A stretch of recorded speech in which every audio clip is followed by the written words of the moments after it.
Hello दोस्तों, नमस्ते। जो आपका हमारे चैनल पे स्वागत है भाई।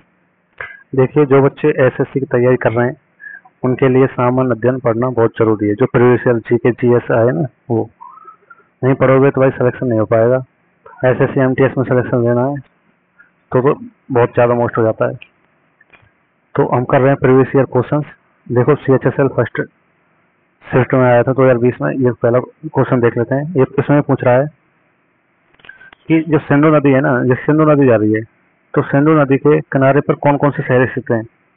तो भाई देखो, जिसमें ड आ जाए ना, द, ये चहु द और कोट द, है ना, तो ये सभी सिंधु नदी के किनारे पर स्थित शहर हैं। ठीक है।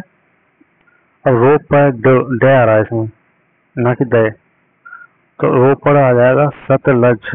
सतलज नदी के किनारे पर स्थित शहर है। ठीक है। यहाँ से दो चीजें याद रखो हमेशा रो पर से, तांबे की अंगूठी और तांबे की क्या, कुल्हाड़ी। तांबे की कुल्हाड़ी याद रखना। लोहा के बारे में जानते नहीं थे। ठीक है। इसको कांस्य युगीन सभ्यता भी कहते हैं। कांस्य युगीन यानी तांबा प्लस 10, कांस्य युगीन सभ्यता, ना कि ताम्र युगीन। ठीक है। तो सिंधु घाटी सभ्यता को कांस्य युगीन सभ्यता कहते हैं। ठीक है भाई। अगला क्वेश्चन है, लोहा के बारे में तो जानते नहीं थे। ठीक है। निम्नलिखित में से कौन सा राजस्थान राज्य में स्थित एक परिवहन चरण हड़प्पा स्थल है। तो भाई देखो, मांडा कहाँ पे, जम्मू कश्मीर में। मांडा सिंधु घाटी सभ्यता का सबसे उत्तरी पॉइंट है। सबसे दक्षिणी पॉइंट है दैमाबाद। मांडा कहाँ पे स्थित है, चनाब नदी पर। चहुदड़ो गयारा सिंधु नदी पर। कालीबंगा हनुमानगढ़ जिले में है। ठीक है। और कहाँ पे है, राजस्थान में। सरस्वती नदी के किनारे स्थित है।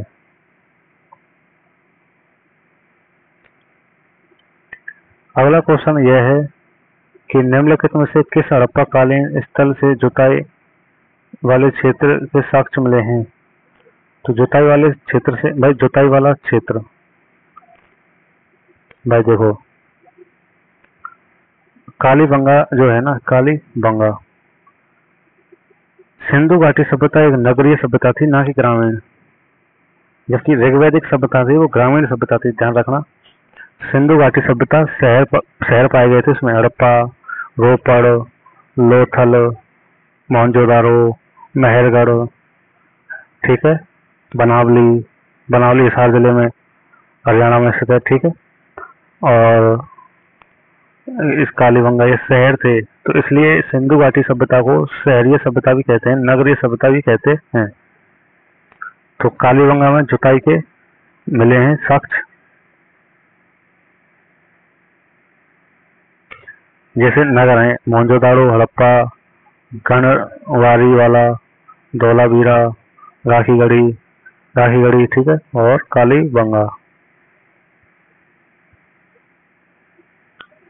मोहनजोदाड़ो से तो एक चीज याद रखना भाई, मोहनजोदाड़ो से दो चीज हैं, एक तो स्नानागार और एक अन्नागार। अन्नागार बड़ा है सबसे, स्नानागार थोड़ा छोटा है। मतलब इसकी 7.1 मीटर चौड़ाई और 2.3 मीटर गहराई, यानी 11/7/2, ऐसे याद रख लो। ये स्नान कर रहे हैं। ठीक है। स्नान कुंड, इसमें नहाते थे। तो सिंधु घाटी सभ्यता के लोग धरती की पूजा करते थे। ठीक है।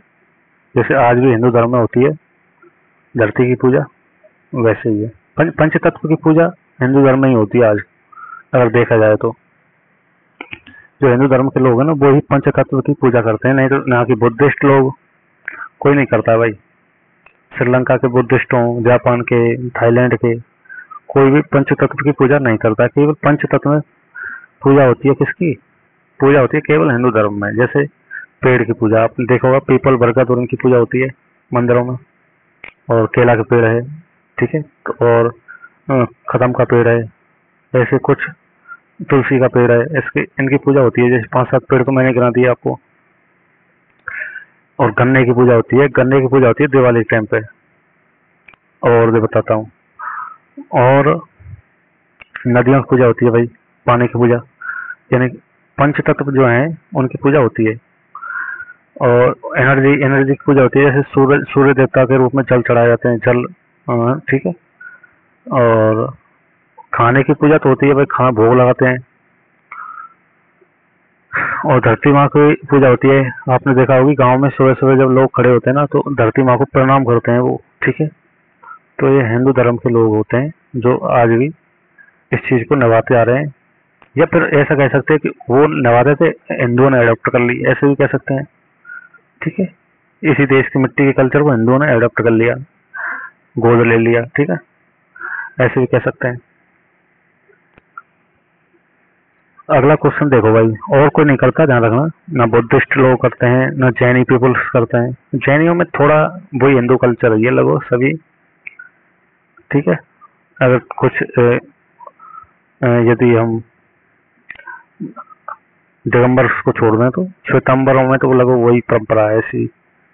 अगला अगला क्वेश्चन देखो भाई, सिंधु के पूर्व के क्षेत्र को संदर्भित करने के लिए 6वीं-5वीं शताब्दी BCE में किस पुराने फारसी शब्द का उपयोग किया जाता था? तो भाई देखो, हिंदू शब्द का उपयोग किया जाता था 6वीं